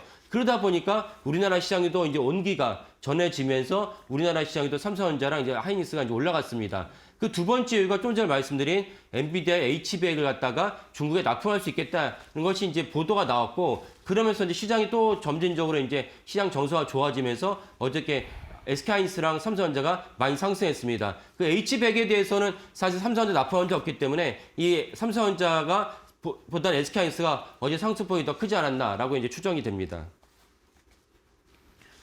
네, 지금 기사에 나온 바를 봤을 때 모듈의 어떤 수량이라던가 이런 것들은 어떻게 되나요? 예.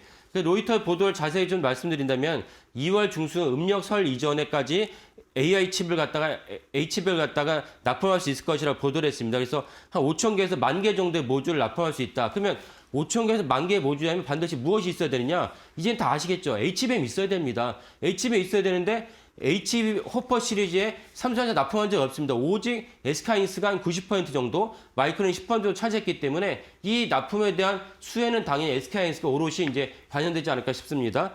그래서 이제 5,000개에서 5,000개에서 10,000개 정도 칩 모듈을 납품하면은 H200 기준으로 하면은 40,000개에서 80,000개 정도의 H200을 납품할 수 있다라고 로이터가 보도를 했습니다. 그에 따라서 엔비디아의 주가도 올라가고 SK하이닉스 같이 주가도 같이 올라갔다 이렇게 볼 수가 있겠습니다. 네, 엔비디아 주가가 올라가면 또 우리나라 종목들도 또 영향을 받을 수 있겠습니다.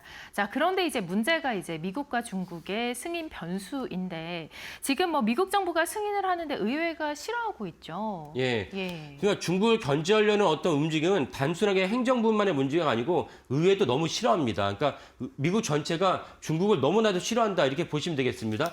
그런 와중에 왜 그 AI가 지금 세계 최첨단의 경쟁인데 왜 거기에 필수 전략 자산이 할 수 있는, 어떻게 보면 핵물질보다 더 중요한 전략 자산인 H100을 갖다가 H200을 왜 중국에 납품하느냐? 그걸 갖다 중국이 이제 중국을 견제하기 위해서 미국 의회가 싫어하는데 마지막 관문이 남았다라고 볼 수가 있습니다.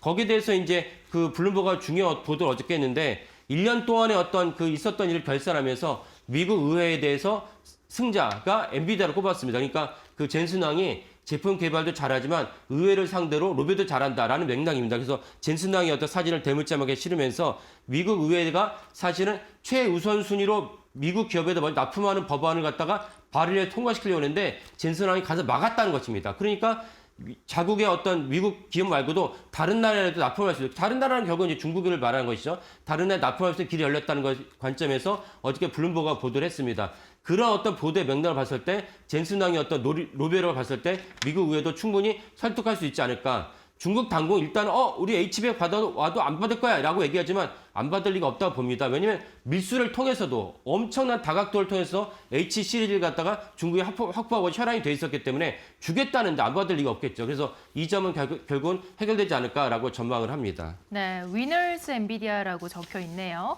자, 그런가 하면 중국 당국이 말씀하신 대로 H200의 판매, 이 부분을 좀 반대할 가능성도 적지 않아 보이는데요. 예, 형식적으로 반대하겠다 얘기했죠. 근데 결국은 시진핑 주석이 H100 AI 시리즈에서 너무나 중요성을 알고 있기 때문에 결국 승인할 것이다라고 이제 전망을 합니다. 네. 자, 재고 기반의 어떤 제한적인 출하가 있을 수는 있겠지만 아무래도 이렇게 허용이 된다면 또 다양한 이 여파가 있을 가능성이 높고요. 아직까지는 미국과 중국의 승인 변수 주목을 해봐야 될 것 같습니다. 자, 히든글로벌 오늘도 조우진 타키온 대표와 함께했습니다. 고맙습니다. 예, 감사합니다.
네, 여러분 안녕하십니까. 12월 13일 화요일입니다. 자, 오늘 이데일리 신문에 또 나온 내용들 중에서 시장 관련된 내용들 또 브리핑 시작을 해보겠습니다. 앞서 조우진 대표가 마침 딱 말씀을 하시던데요. 이 삼성전자, 하이닉스, 요즘에 외국인과 기관들이 이 제목에 있는 것처럼 그야말로 폭풍 쇼핑을 하고 있습니다. 표 한번 볼까요? 일단 외국인이 최근에 하이닉스를 8,230억 원 이렇게 이달 들어서 샀죠. 그다음에 삼성전자는 본주보다는 우선주를 저렇게 좀 많이 샀습니다. 이달 들어서 외국인 기관 순매수 이제 탑 2 종목이 이제 하이닉스, 삼성전자다 이렇게 좀 봐야 되는 거고, 또 어제 같은 경우는 또 외국인이 삼성전자를 7,950억, 거의 8천억 샀죠. 하이닉스도 거의 4천억 정도. 두 종목만 1조 2천억 샀고요. 기관도 두 종목을 각각 5천억 이상씩, 이것도 역시 1조 넘게 사고 있습니다. 이달 들어서 보니까 삼성전자 9%, 하이닉스 9.4% 가까이 올랐고, 앞서 지금 외국인이 외국인이 삼성전자 본주보다 우선주를 많이 샀다 말씀을 드렸는데, 삼성전자 우선주가 이달 들어서 14% 가까이 올랐습니다. 그러니까 이번 달에 코스피가 한 4.5% 올랐던 걸 감안하면 대형주 두 종목, 거기에다 삼성전자 우선까지 이 세 종목의 주가가 코스피에서 가장 두드러진 그런 상승률을 보였다라는 거고, 코스피의 4.5% 이달 들어 상승에 어떻게 보면 이제 가장 주력은 반도체 대형주들이었다, 이렇게 좀 볼 수가 있을 것 같습니다. 근데 많이 꽤 괜찮은 것 같은데요. 사실 12월 들어 장이 이렇게 썩 좋았던 건 아니니까. 근데 사실은 올 들어서 마이크론 테크놀로지 오른 거, 그다음에 이달 들어서 마이크론 테크놀로지 오르는 거 하고, 그다음에 대만의 나냐테크라는 회사가 있습니다. 이 회사도 역시 메모리 쪽 만드는 회사인데, 이 회사가 497% 올랐다고 그러거든요. 그러니까 사실 대만은 우리가 직접 투자하기가 되게 좀 까다로우니까 거의 투자를 잘 못하는데, 대만 회사들 올해 반도체 관련주들 주가 상승률을 보면 어마무지합니다. 우리 뭐 하이닉스 많이 올랐다고 생각했는데 사실 그거보다 훨씬 더 많이 오른 그런 상황인데요. 결국은 사실 메모리 쪽에 최강자는 우리 반도체 회사들인데 어떻게 보면 이제 이런저런 뭐 노이즈, 그다음에 이 한국이 갖고 있는 어떤 그런 소위 말하는 컨트롤 리스크 등등등 이런 것들이 좀 혼재되고 환율 문제도 좀 있고 뭐 이런 것들이 종합적으로 좀 이렇게 작용을 하면서 같은 업종에 있는 다른 나라 주식들에 비해서 삼성과 하이닉스의 주가 상승률은 올해 많이 올랐다고 해도 사실은 그렇게 높지가 않다라는 거죠. 그러니까 이게 사실 약간 폐하지는 좀 않은 것 같습니다. 그래서 최근에 뭐 지금은 조금 이제 들어갔습니다만 SK하이닉스가 미국에서 ADR을 발행을 할 계획이다. 뭐 이런 얘기들 나왔던 것도 결국은 이렇게 정말 반도체 소위 말하는 불장 슈퍼 사이클의 어떻게 보면 가장 큰 주인공임에도 불구하고 주가가 그렇게 충분한 대접을 못 받고 있다라는 점 때문인 거죠. 그래서 뭐 초기에는 AI 고점론도 좀 있었고 등등등 뭐 지나가고 있습니다만 결국은 이런저런 뭐 노이즈들이 계속해서 앞으로도 나올 텐데 이 메모리, 그러니까 HBM과 DRAM 최근 들어서 특히 내년에는 낸드 쪽의 쇼티지가 더 심할 것이다 이런 얘기도 나오고 있거든요. 그러니까 어떻게 보면 이제 메모리의 3대 주요 품목들 이 상품들의 어떤 거의 대부분을 3분의 2 이상을 만들어내는 우리나라가 낸드 쪽은 뭐 미국이 좀 많습니다만 이 만들어내는 우리나라가 상대적으로 그런 시장의 어떤 또 강력한 호황에 비해서 주가가 좀 덜 대접을 받고 있다. 이런 부분들이 올해도 올해입니다만 사실 내년에는 좀 해소가 되는 어떤 그런 해가 좀 됐으면 좋겠습니다. 사실 그렇게 돼야 뭐 코스피 5천이나 또 그 이상, 그러니까 어떻게 보면 이제 한국의 증시가 좀 제대로 어떻게 보면 좀 가치를 받을 수 있는 그런 어떤 시점이 좀 될 수 있을 거라고 봅니다. 올해 추진하고 있는 여러 가지 어떤 자본시장 제도 개선 대책이라든가 이런 부분들 여기에 더해서 기업들의 실적 뭐 당연히 중요하고요. 이런 부분들이 좀 내년에는 올해는 좀 환율 때문에 외국인 투자들이 한참 잘 두르다가 좀 멈칫했는데 내년에는 환율이 좀 어떻게 되든 간에 외국인들이 좀 국내에서 환율이 어떻게 돼도 한국 주식 투자하면 한국 반도체주 투자하면 무조건 수익 내 이런 식의 좀 개념이 좀 만들어졌으면 좀 기대를 좀 하면서 요 기사 좀 마무리 좀 하도록 하겠습니다. 두 번째 금 얘기 좀 하겠습니다. 금값이 다시 오르고 있습니다. 11월, 12월 좀 주춤을 했는데 초에 12월 좀 중순 넘어가면서 12월 사실 뭐 12월 좀 들어가면서라고 봐도 될 것 같고 12월 넘어서면서부터 다시 좀 랠리가 좀 시작되고 있는 모습인데 금값이 이렇게 강세를 보고 있는 배경은 역시 화면에서 보시는 것처럼 저게 좀 이렇게 최근 들어서 좀 많이 오르고 있죠. 가파르게 횡보하다가 역시 좀 걱정이죠. 세상에 대한 걱정, 경제에 대한 걱정, 어떤 글로벌 어떤 평화와 관련돼서 반대의 어떤 상황들 이런 부분들이 좀 어쨌든 끊이지 않고 자꾸 나오기 때문에 이런 부분들이 소위 말해서 이제 불황기에 안전자산이라고 하는 금에 이렇게 매수세가 몰리고 있다 이렇게 좀 봐야 될 것 같습니다. 최근에 나타난 이런 지정학적 뭐 리스크는 요즘에 미국하고 베네수엘라하고 좀 관계가 상당히 좀 긴장 관계죠. 미국이 계속해서 베네수엘라 이 마두라 이 정부를 계속해서 좀 압박을 하고 있는 상황에서 최근에 이제 베네수엘라에 이제 이 수출하는 유조선을 미국 그 군함들이 추격을 하는 뭐 이런 상황들이 자꾸 발생하다 보니까 얼마 전에 나포도 했었고요. 이런 부분들이 자꾸 긴장감을 좀 고조시키고 있는 거고요. 그다음에 우크라이나가 또 드론으로 러시아의 이 그림자 선단에 있는 그러니까 공식적이지 않은 선단인 거죠. 이 러시아 원유를 다른 나라에 수출하는 요거를 좀 계속해서 좀 공격을 하고 있는 뭐 이런 부분들도 좀 어쨌든 우려를 좀 주고 있는 거고요. 유조선 하나 사실은 피격받아 가지고 예를 들어서 뭐 그 유조선에 실려 있는 그 원유가 어디 수출 못 된다고 그래서 무슨 문제가 크게 있겠습니까? 사실은 그 양이래봤자 뭐 기껏해 한 20만 톤인데 근데 불안한 거죠. 그러니까 결국 이런 식으로 뭔가 자꾸 세상이 불안하다는 생각들을 하니까 에이 그럼 역시 금이 최고야 이런 심리가 작용할 수밖에 없는 겁니다. 이게 이제 사실 금이 안전자산으로서 그 어떤 가치를 부여받는 이유기도 하고요. 올해 4,300억 달러 넘어서 4,300 온스당 4,300달러를 넘어서면서 역대 최고치를 경신한 이유도 좀 그거였는데요. 요즘에 금만이 아니라 은도 현물 가격 기준으로 상당히 좀 많이 올라서 어쨌든 온스당 69달러인데 역시 사상 최고치를 좀 경신하고 있습니다. 그럼 이런 상황이 내년에는 좀 조용해지겠느냐? 별로 아니죠. 여러분도 아마 그렇게 생각하실 겁니다. 그래서 내년에도 금값의 상세는 계속될 것이다.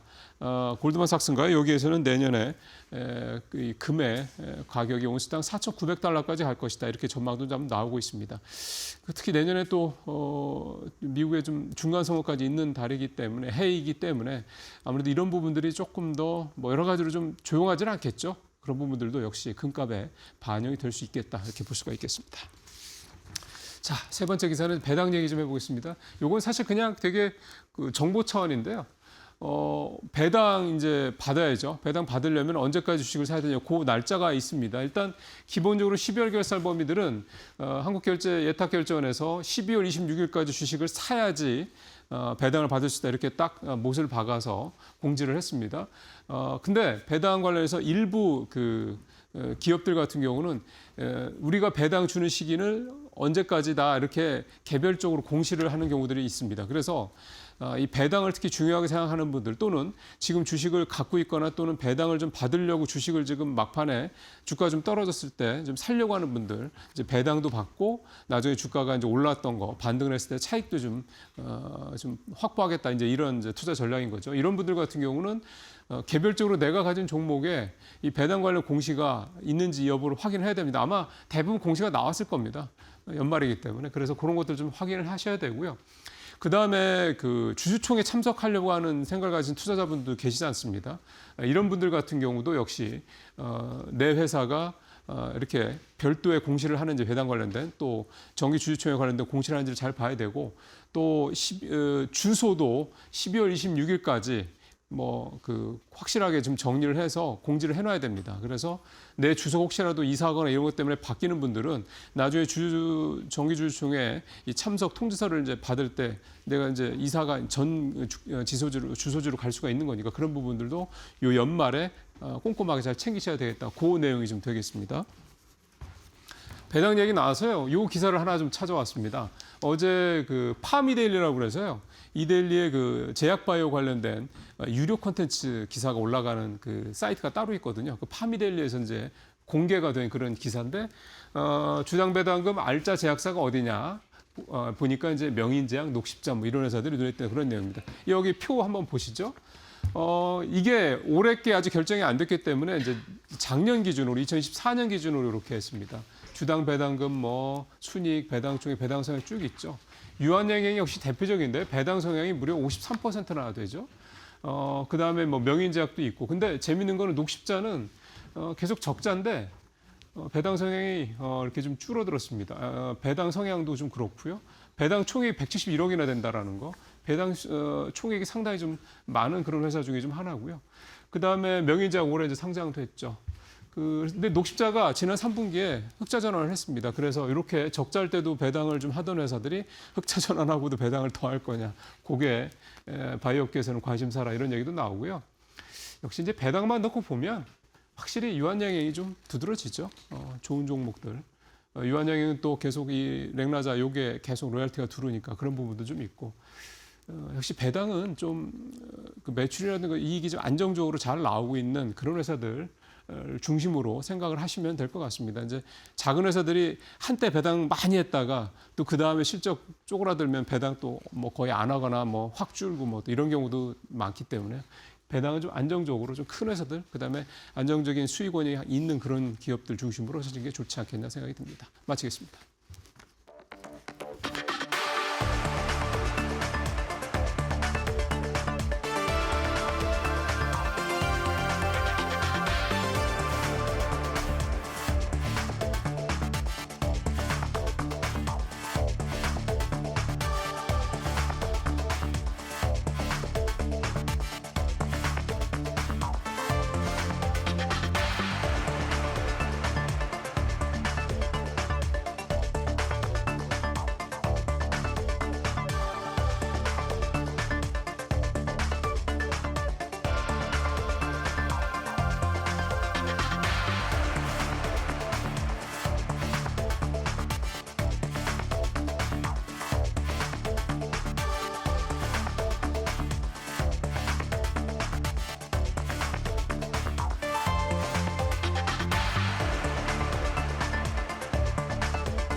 밤사이에 뉴욕 증시 3대 지수가 3거래일 연속 상승세를 그대로 이어가 줬습니다. 드디어 이 산타랠리가 드디어 찾아오는 건가 이런 기대감까지 가득 품게 하는 뉴욕 증시였는데요. 오늘 이영훈 IM증권 서울금융센터 이사 모시고 남은 연말 전략 이어서 1월 효과까지 자세하게 분석해 보도록 하겠습니다. 어서 오세요. 네, 안녕하십니까. 네, 이제 정말 올해가 얼마 남지 않았습니다. 저는 이제 앞자리가 좀 바뀌기 때문에 마음이 상당히 좀 착잡한데 그래도 뉴욕 증시 상황을 보니까 좀 기분이 좋더라고요. 이제 주용 소형주가 주로 1월에 좀 강한 모습을 보이죠. 그걸 우리가 1월 효과라고 하는데 내년에도 마찬가지로 좀 비슷하게 기대해봐도 괜찮을지 가장 먼저 궁금하네요. 제가 계속 말씀드려 왔었던 게 12월 달은 전다 쿠피. 그렇죠. 예, 후반부는 코스피 주식을 좀 싸게 사시는 데 집중하시라고 말씀을 드렸고요. 네. 그 말씀은 1월 달에 항상 보면은 뭐 제뉴얼리 이펙트가 됐든 또는 뭐 대주주 요건 이슈가 됐든 뭐가 됐든 간에 항상 보면 코스닥이 상대적으로 강했었는데 네. 내년 1월 달은 코스닥보다는 코스피가 강할 가능성이 있다라는 말씀을 드렸던 겁니다. 그거는 어닝 시즌이 도래하는데 역대급 어닝이 지금 예고가 되어 있는 상태이기 때문에 어닝 시즌 효과에 대한 기대감이 어느 때보다 클 가능성이 높기 때문에 네. 제가 후반부에 코스피를 집중하시라는 말씀을 드렸었던 거고요. 뭐 어저께 반도체 많이 올랐고 오늘도 또 뭐 반도체 그쵸. 마이크론이 올랐지만은 네. 지난주까지는 반도체 좀 싸게 살 구간이었었잖아요, 사실은요. 그러니까 이제 이런 식으로 해가지고 좀 우량한 주식들, 아직도 좀 덜 올라 있는 우량 주식들을 좀 싸게 모아가는 구간이 연말까지 좀 진행을 하시면은 네. 1월 달 맞이할 때 그렇게 나쁘지 않을 것 같습니다. 네, 12월 전닥 쿠피에서 쿠피의 의미가 이제 12월 달에 후반 들어가지고 코스피 관련주들을 모아가라는 말씀이었죠. 실제로 이제 다시 한번 어제 좀 반도체 투탑 중심으로 코스피가 기지개 펴는 모습이 나왔습니다. 앞으로도 저가 매수 가능하실 때 꾸준히 모아가시는 전략 말씀을 해주셨고요. 이제 주말에 제가 만났던 친구가 이 행사를 좀 준비를 한다고 오늘 출국한다고 하더라고요. 이제 CES 2026 이번에는 좀 AI를 테마로 하던데 보니까 1월 6일부터 개최가 됩니다. 일정 매매 충분히 매력적인 행사죠.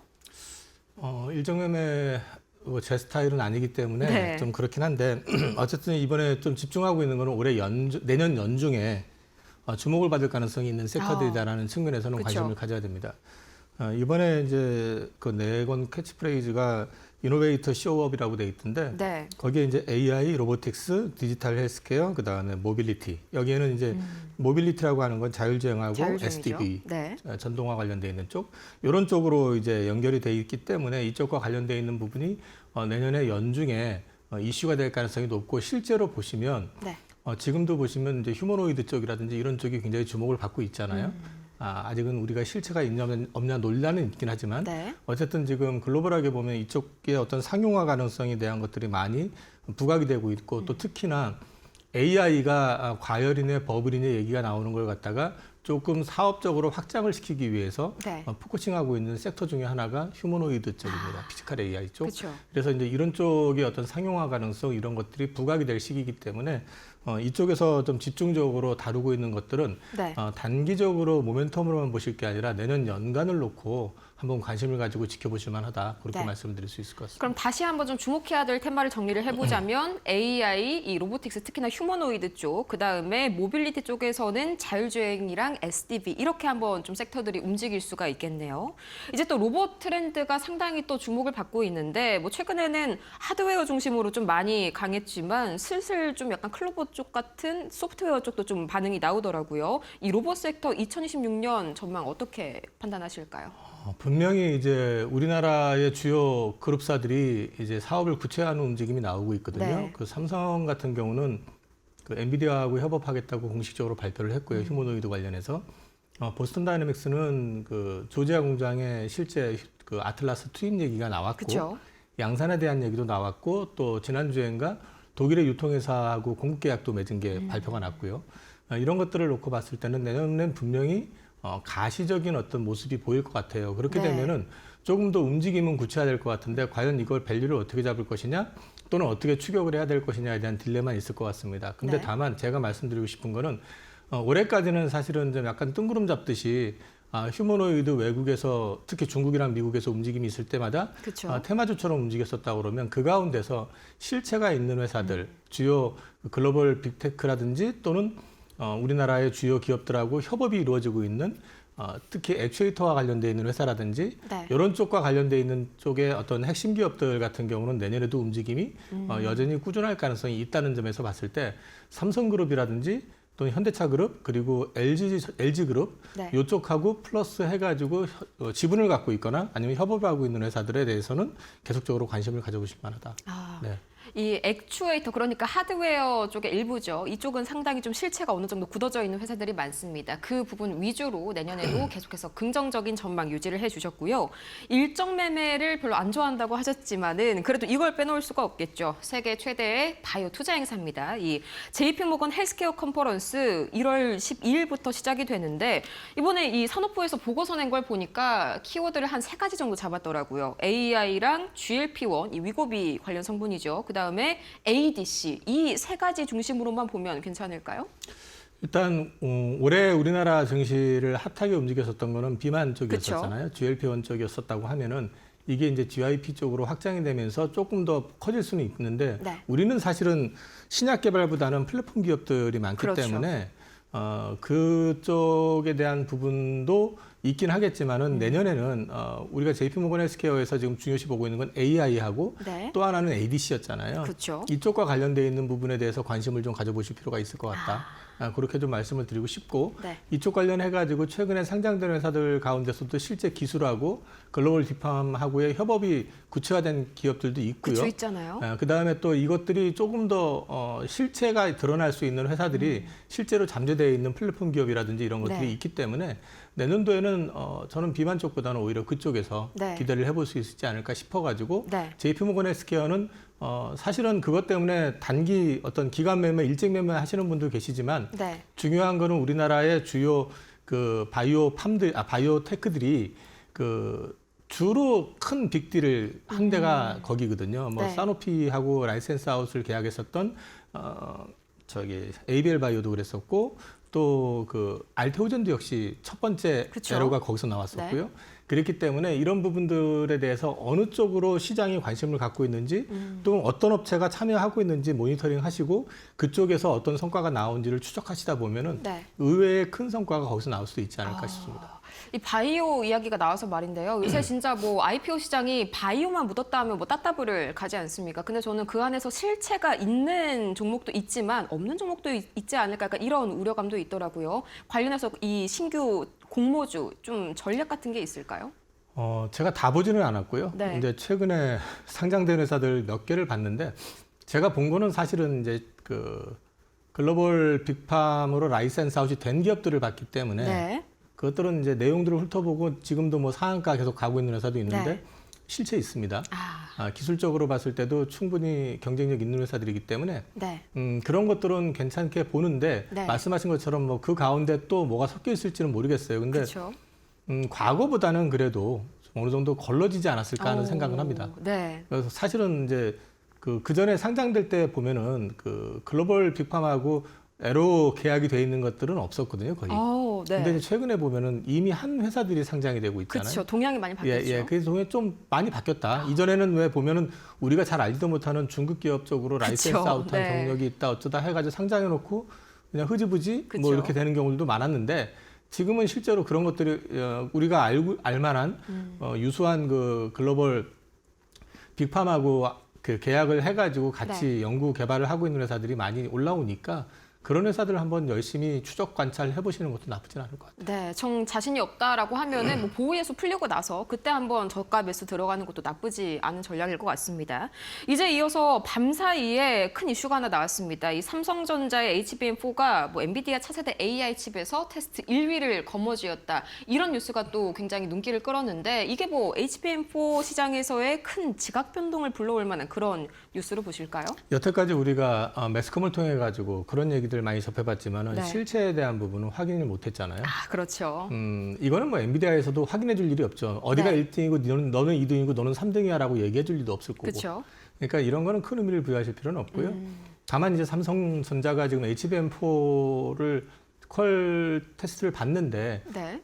정황적인 증거 자체는 이전보다는 확실히 좋은 것 같다. 정황적인 증거요. 그러니까 칩 자체가 한 단계 앞서 있는 원시 나노 칩을 가지고 설계를 다시 해가지고 이제 네. 접근을 한 거고요. 베이스 다이도 역시 삼성에서 직접 파운드를 해가지고 이제 접근을 해서 만들어낸 거기 때문에 상대적으로 좀 유리한 측면은 분명히 있어요. 그래서 이제 이런 것들을 놓고 봤었을 때 퀄 통과 내지는 퀄 승인 관련된 부분이 네. 생각보다 빨라지게 되면 삼성전자한테는 굉장한 호재가 될 수 있겠죠. 그래서 그런 측면에서는 좀 긍정적으로 볼 수 있다 정도로만 이해하시면 될 것 같습니다. 알겠습니다. 또 약간 잊을만 하면 뉴스가 한 번씩 터져 나오는 삼성전자죠. 그러면 삼성전자랑 SK하이닉스의 내년 실적 전망도 여전히 좀 유지가 잘 되고 있을지 궁금하네요. 갈수록 아마 가이던스 더 올라갈 가능성도 있어 보이거든요. 네. 지금 낸드 쇼티지 얘기가 또 생각보다 굉장히 좀 강하게 나오고 있는 분위기로 봐서는 최근에 이제 200조가 넘어섰거든요. 삼성전자 영업이익을 UBS에서는 한 130조를 얘기하고 있고 네. 그렇게 되면 하이닉스까지 합치게 되면 한 220조까지 나오는데 조금 더 가이던스가 올라갈 수도 있기는 한데 문제는 이게 무한대로 가격이 올라가는 건 아니잖아요. 그쵸. 그렇게 되면 역작용도 나올 수 있고 그렇기 때문에 어느 정도 선이 적정이냐에 대한 부분 또는 이제 그 시점에서 증설과 관련해 가지고 어떻게 시장에서 반응을 하는지 네. 그런 것들을 좀 지켜볼 필요는 있을 것 같은데 실적 자체는 당분간은 지금 가이던스 충분히 돌파할 거라고 보고 있습니다. 네, 뭐 캐파 같은 변수들은 남아 있지만 여전히 실적은 갈수록 우상향이 된다는 게 현재 시장의 중론인 것 같습니다. 이제 밤사이에 테슬라도 신고가를 기록했었죠. 이게 뭐 2차 전지 투심에 단기적으로 얼마만큼의 파급 효과를 미칠지 우리 시장에서의 영향이 좀 궁금하네요. 지금 테슬라 올라가는 건 자율주행 때문에 올라가는 거고요. 네. 자율주행이 되는 거는 물론 전기차를 통해서 가능하기 때문에 뭐 무관하다고 할 수는 없겠지만 네. 지금 최근에 전기차의 그 시장 동향을 보면은 뭐 미국은 규제가 좀 강화되고 있고 그렇죠. 그러니까 전기차에 대해서 완화를 시키는 거죠. 그리고 또 그 유럽 같은 경우도 사실은 이제 그 내연기관차 판매를 2035년에 전면 중단시키려고 했던 걸 뒤로 네. 연장을 하고 있잖아요. 센티 자체가 좋을 리가 없고요. 그다음에 매출도 성장이라든지 이런 부분들이 이전보다 확연히 둔화될 가능성이 있다고 네. 봐야 되잖아요. 그러면 결국은 ESS 쪽을 보는 수밖에 없습니다. 그래서 ESS 쪽에 변화되는 어떤 흐름이 중요한 거지 지금 네. 뭐 테슬라 주가 올라간다고 해서 우리나라 주식이 올라간다 이런 개념하고는 접근하기가 조금 어려운 것 같아요. 네, 이전에 테슬라 이퀄 2차 전지라는 공식이 현재로서 많이 깨진 것 같습니다. ESS 부분은 뉴스를 조금 더 센티 있게 받아들이고 있는 시장이고요. 이어서 이제 1월 말에 있을 빅테크 실적 발표, 여기에서 좀 이제 반도체 투심, 특히나 AI 비관론이 좀 많이 해소가 될지가 궁금하네요. 뭐 어떤 점을 특히 주시해서 봐야 될까요? AI 같은 경우는 올라가면 갈수록 이제 과열 또는 뭐 버블 얘기 계속 나올 겁니다. 그렇죠. 근데 이제 그런 부분들에 있어서 주목하셔야 되는 부분들은 모두가 경계할 때는 버블이 터지진 않습니다. 버블이다 하더라도. 네, 간과하고 있을 때 그렇죠. 터지죠. 네, 모두가 다 동의하고 이게 뉴 노멀이라고 확신을 네. 갖게 되는 순간 위험이 찾아올 수가 있거든요. 그래서 지금 구간에서는 아직은 그걸 고민할 단계는 아닌 것 같습니다. 네, 상당히 시장에서는 경계를 많이 하고 있는 게 또 닷컴버블과의 현재의 차이인 것 같습니다. 이제 1월 말에 현재 시각으로 1월 28일에 예정된 FOMC도 상당히 중요하겠죠. 뭐 지금으로서는 동결 가능성이 80% 가까이 나오고 있는데 이게 뭐 인하 쪽으로 뒤집힐 가능성 충분히 좀 있다라고 보실까요? 아니요, 전 별로 없을 것 같고요. 아쉽네요. 1월 달은 그냥 네. 유지될 가능성이 높다고 보고 있고 네. 만약에 1월 달까지 연속 금리 인하를 하게 될 경우에는 시장에서 거꾸로 또 의심할 수도 있습니다. 네, 네. 무슨 일이 있는 거 아니야? 네. 연준에서 급하게 지금 단기 그 금융 시장 안정을 위해 가지고 돈을 풀고 있잖아요. 그렇죠. 월 400억 달러씩 지금 풀고 있는 상황에서 또 급하게 FOMC에서 또 금리를 추가 인하하는 것보다는 좀 네. 추이를 지켜볼 가능성이 있기 때문에 1월보다는 3월 가능성이 높다고 저는 보고 있습니다. 그래도 뭐 1분기 내에 추가 금리 인하가 뭐 1회 정도는 추가로 단행될 가능성은 있다라고 보시는 거네요. 이제 마지막으로 이제 내년은 붉은 말의 해죠. 이름처럼 뭔가 붉은 빛으로 좀 시장이 달려나가게 만들려면은 어떤 1월 전략이 좀 필요할까요? 1월 달은 어쨌든 어닝 시즌이고 이번에는 역대급 어닝을 기대하고 있기 때문에 네. 긍정적인 그림이 나올 것 같습니다. 어닝 시즌 지나고 어느 정도 어닝 시즌 끝 무렵 가게 되면은 또 역으로 코스닥 쪽에서 한 번 더 기회가 있을 것 같은데 문제는 그 이후에 우리는 이게 주식시장이라는 게 항상 우상향의 그림만 나오는 건 아니고요. 그렇죠. 지수도 많이 올라 있기 때문에 조정을 받을 가능성도 있습니다. 네. 그래서 이제 그런 부분들은 염두에 두시고 또 한 가지는 지금 올해도 사실은 종목 장세가 화려하진 않았잖아요. 네. 그렇죠. 항상 보면은 상승 종목 수보다 하락 종목 수가 압도적으로 많은데 지수가 올랐었던 게 네. 많았었고. 근데 내년에도 비슷하지 않을까 싶은 생각이 들어요. 그래서 내년에는 좀 난이도가 조금 더 올라갈 가능성이 있다, 시장이. 네. 그걸 좀 염두에 두시고 조금 더 많은 고민을 하시면서 투자를 하셔야 될 것 같습니다. 그럼 내년에도 이제 쏠림은 여전할 것이다 이렇게 말씀을 주셨는데 주로 뭐 섹터가 당연히 뭐 AI 반도체는 무조건 있을 거고요. 로봇도 있을 거고 뭐 추가적으로 어떤 종목들이 그 쏠림을 가져갈까요? 저는 뭐 개인적으로는 봤을 때는 이제 로봇에다가 네. 우리가 알고 지금 올해 좀 테마성으로 움직였었던 그런 작은 회사들 플러스 해가지고 네. 현대차 그룹을 좀 포함을 시키고 싶고요. 현대차 그룹이요. 네, 어떤 거기 일들입니까? 휴머노이드가 들어가 네. 있잖아요. 보스턴 다이나믹스의 실체가 거기 있으니까 그쪽과 관련돼 가지고 어쨌든 관여가 안 될 수가 없고요. 네. 그다음에 현대차 그룹 같은 경우는 3년 만에 실적이 어닝이 이제 성장하는 첫 해가 될 겁니다. 그쵸. 그리고 신차 모멘텀 들어가 있을 거고 휴머노이드 쪽에 대해서 이제 구체화되면 될수록 그 가치가 올라갈 수밖에 없고 네. 보스턴 다이나믹스 상장과 관련된 얘기가 올 중반 넘어서부터는 나오지 않을까 싶고요. 네. 그렇게 되면은 자연스럽게 밸류업에 대한 부분도 나올 수 있지 않을까 생각을 하고 있고 그다음에 하나를 더 붙이자 그러면 저는 바이오 쪽 여전히 기대하고 있습니다. 코스닥 쪽 말씀이실까요? 바이오는 코스닥에 많으니까. 그렇죠. 네. 그러면 코스닥 안에서는 또 바이오 이외에 좀 볼만한 뭐 2차 전지라든지 그런 섹터들이 있을까요? 코스닥에서는 저는 바이오하고 그 로봇, 휴머노이드 쪽 네. 그쪽을 상대적으로 좀 괜찮게 보고 있습니다. 2차 전지 동향은 좀 약간 어떻게 보실까요? 현재로서. 일단 지금 현제 네. 보이는 시선에서는 당장에는 크게 이슈가 될 것 같지는 않고요. 네. 아직은 좀 제한적인 영역에서 움직이지 않을까 싶습니다.